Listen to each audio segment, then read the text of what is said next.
God as a concept is make-believe. It is a fantasy. It is imagination.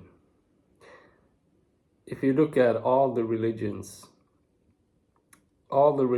have a definition of who or what God is, which will always be untrue.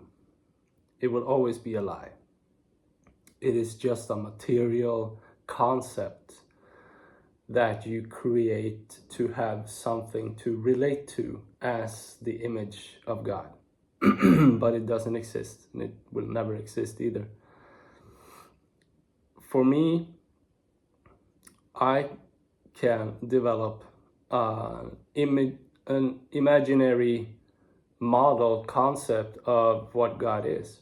I can make God into a celestial octopus the size of the solar system with tentacles or nerves that can extend all over the earth and connect possibilities and events to each other. And that's just my idea.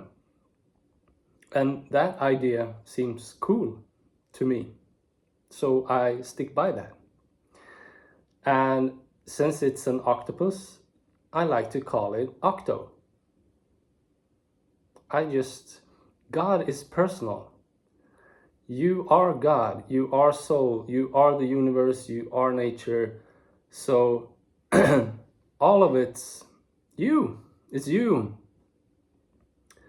And if you have a group of people that doubt this within themselves to various extents, and then you have somebody who makes their concept into a strong belief, well, then you have God, or you have Allah, or you have Brahman, or you have Abraham, or you have Octo. And then a group of people follow that because they believe in that, because it has such a strong conviction and energy coming from one individual. And then if we continue doing this and people don't realize that God is personal and you can actually do this yourself, just as this one person did who created that concept, we have a religion. So then if people listen to me and believe what I talk about and follow my concept that I feel is a cool thing that speaks to me, well, then we have the Octoism. That's where it comes from. We create everything. Make no mistakes to something arriving on Earth as a concept coming from something that is not human. It's human.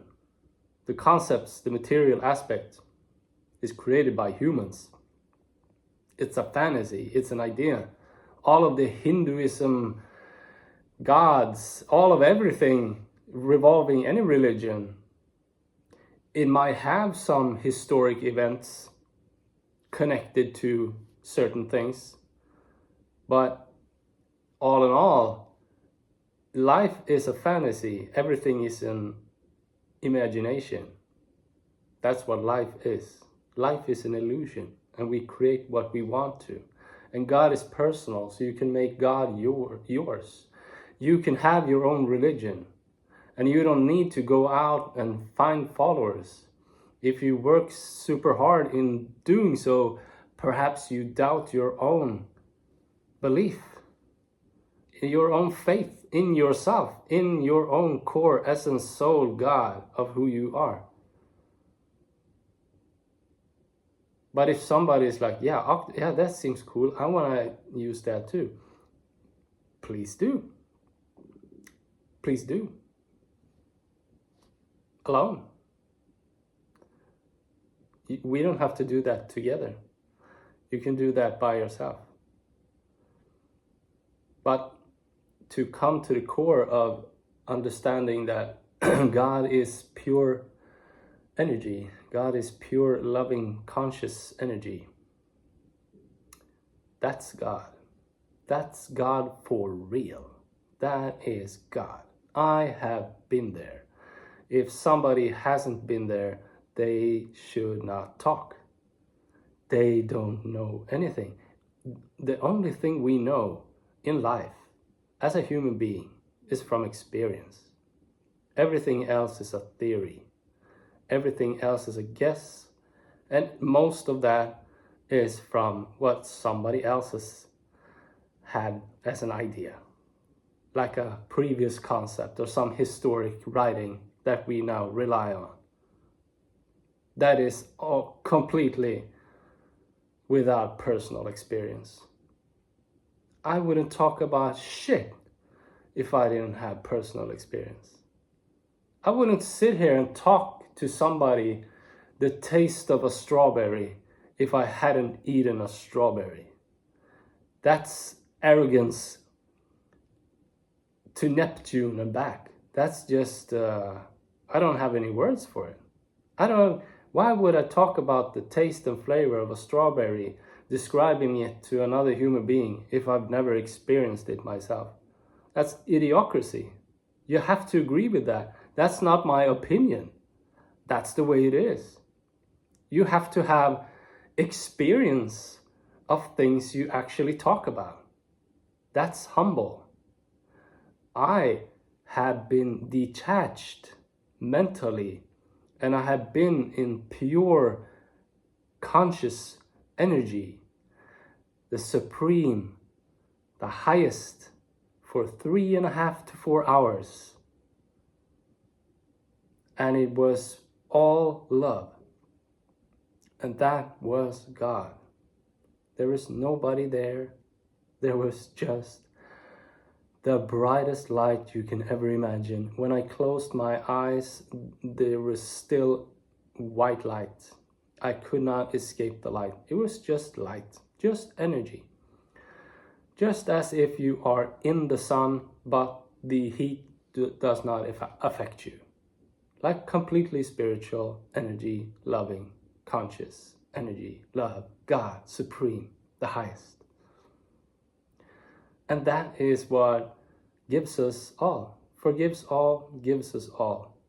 And it has no concept, it has no name, it has no form, it has no nothing.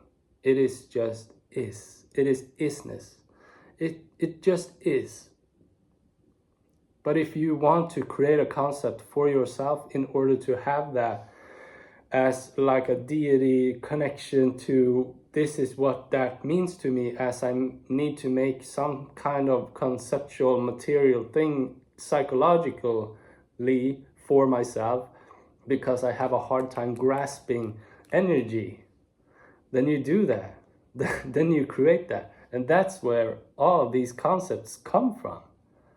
But at the root of everything, it's just pure conscious, all love energy. And why is that important? Why am I blabbing on about this in this video? Well, because if we all recognize this, then there won't be any wars. We won't be in competition over who is right about what love is. That's basically it. Yeah, but God, forget about God. God is just a word that defines supremacy, the highest. That's what God means. And God is pure conscious energy, pure love. So the word God, get rid of it. You can get rid of it. You disowned God. No, you didn't. You can disown all. I just said that I think it would be cool. I have this concept of a celestial octopus with nerve tentacles that I call Octo. So if I get rid of Octo, you don't have God in your life. Of course I have.